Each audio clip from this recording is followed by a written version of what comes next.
Do you have a wish list in your head of a top 10 or a top 5? We've got to get these guys. These are some people I'd like to interview. Well, you know, I think Joe Girardi has been a saint this season. Honest to God, the way he keeps his patience. And I love him anyway. Just to hear when he finally is allowed to talk about the end of the season, what he's been through. Mm-hmm. What team has ever lost this many players and has to face a whole season without them? I can't get over it. And there's one other thing I want you to notice when you're interviewing Joe.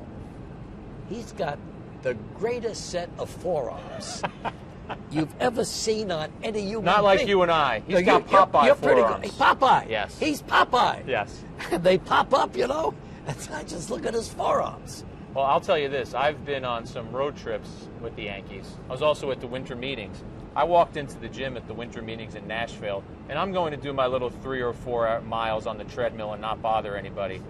In the corner of my eye, I'm watching Joe Girardi work out, and he is putting other people to shame. I mean, with the heavy bag and the jump rope, and I think everybody else wanted to walk out of the gym. That's how intense he was. Did he use weights too? No, this day he was doing some circuit training. And he told me exactly what he did, and I'm going to forget, but it included 2,500 jump rope. No Yes, kidding. that was part of the workout. Boy, that is a workout, isn't it? Yeah, well, God bless him. Well, I think that's what he needs for his patience and calmness during these days. When you have done interviews over the years, what memorable ones stand out? What interviews have you said, wow, I nailed that, or that was so much fun? The interview that I really loved, Jack, I never did on TV. Hideki Arabu. Everybody was talking about Hideki Arabu. So one day I jumped on the train, went up to Yankee Stadium, and I used to sit in George Steinbrenner's box. He was a friend I met in Indianapolis, long story. And I love George. But anyway, so I go up the afternoon. It was an afternoon game to see Hideki. I want to see what he's doing. And there's nobody sitting in the interior of the boxes except one silver-haired guy. I said, is that Joe DiMaggio sitting by himself? And I had my agent friend with me, Kenny DiCamillo. And I said, look, let me just walk down and see over here and see if he says hello or something. Anyway, I walked down the stairs, sat in the opposite row. I hear, how'd you get here so quick? Joe DiMaggio. Joe DiMaggio knows that I'm on TV. And then I said, I took the train, Joe. Sat right down next to him. We talked about when I was a kid watching DiMaggio. And he talked about that left field. They used to have a big blackboard there. And boy, so you got very few home runs out of that. And he's a right-handed hitter. So he was saying, I should have had 75 more home runs. You're right, Joe. I said, damn it, it's not fair, you know, because now the thing is down, the things have moved in. It's kind of easier to get the home run.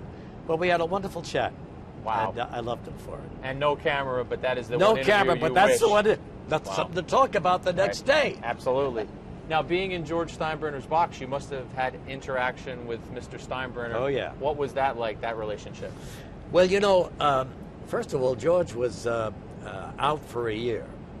And Indianapolis was having their big race.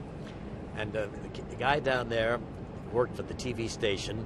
He said, come on down, have some fun. So I went down, I joined him, and he said, incidentally, I've got a dinner date. Join me. So, and there's George. So that's how I met him. So we became friends right away, and I began throwing out all the names that I remember as a kid to tell him he's not the only one who knows sports. So I said to him, let's have a little game, you and me, George. Sure. I said, I'm going to bring up the name of a base and a team, and you tell me who that is. Give me first base, Cleveland Indians, 40s. Hal Trotsky. I said, nobody knows Hal Trotsky. Nobody remembers Hal Trotsky. And then it came to me. He grew up in Cleveland. What, am I kidding myself? Oh, it's funny as hell. You couldn't have picked Cincinnati, right Yeah, field, or something like that? Right, exactly. But he had his temper moments, too. I understand all that, but I thought he was a great guy, and I miss him terribly. I watch you appear on David Letterman. Yeah. And I watch the byplay, and I laugh about the interaction between the two of you. What is your relationship like with Letterman? Because you seem to have a blast when you're on his show. I love going on the show because that's the only time I'm going to actually look at his eyes. The man is a phantom. You understand? You will never see him anywhere. He vanishes, and that's it. I'm not kidding you. Goodbye. So the time that I spend with him, which I love, and I've done that show more than anyone else, and I've had a good time. It just was on the other night with him, and so I understand he's very private. Okay, we all get that. We all know that, but I want to have some fun with him when we're together, and it turns out to be that way. And he had some fun with you the other night because of Trevor Price. He went back and forth with you. You know, I could not remember Trevor Price's name. Does that ever happen to you? Of course. With all these athletes? And I'm saying, who's on the show with you? Well, I wanted to throw out a name that was at least a player. Well, this guy is 14 years a pro, 2 Super Bowls. I can't think of his name. And then I think, oh, yeah, it's Travis. It's so embarrassing. And, of course, Letterman's got a bunch of guys in the corner there helping him. It's not Travis, it's Trevor. Oh, my God, it's Trevor. Well, he had a ball with that, you know. Of course. And it's good TV, though. It's enjoyable. Yeah. I hope Trevor didn't see it. I gotta have a little fun with you now. Yeah. We're talking baseball, so we've all done this as kids. I got a couple of packs of baseball cards here. Good. For some reason, I have 1989 tops for each of us. Boy. I would stay away from the 24-year-old gum, but that's your discretion. Here's what we're going to do. Open these packs. Whoever has the best card, and we're going to debate it, gets to keep both Well, when packs. you say best card, what does that mean? How is that I mean, related? if you get a Ken Griffey Jr. and I get a bunch of journeymans, okay, gotcha. you win. Gotcha. But I want to have a debate, so I hope that we have some similar talent cards in here. You're telling me this? I don't think I would do it. 23 years old. Well, I want you to be able to do Fox Sports 1. Yes, I don't Crowd want to be Goes sick. Wild on August 19th, and if we chew this gum, you might not make it. So what's the first thing I do with this? Turn it over? Turn it over and see what we got. Okay. I'm off to I got Mike Gallego, who played for the Yankees, and I covered. Good man, not top card I'm looking for. Mark Lemke, another second baseman. I got Steve Lyons. I got Jose Canseco, 400-plus home runs, but he obviously, post-career, has been known for other things. Now, this is a good one in history, Mookie Wilson. That's a good one for historical purposes. You got some good names here, yeah. I'm trying to find somebody. You see, I don't know. You set me up for this. I didn't stack the deck. No, you stacked this I right did not here. stack the deck. Jamie Moyer hung around forever as a pitcher. What about here? Are we ready to go? You're going to match me card for card? Is that how we're playing this? No, we're going to pick our best one.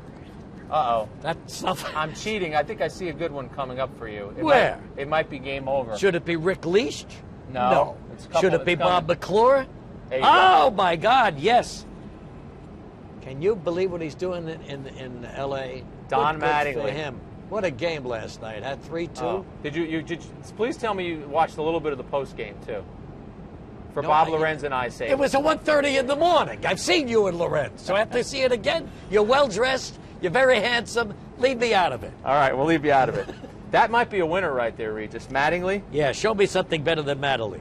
So far, my best might be Jose Canseco's 400 homers, and we're going to have to go with Don Mattingly.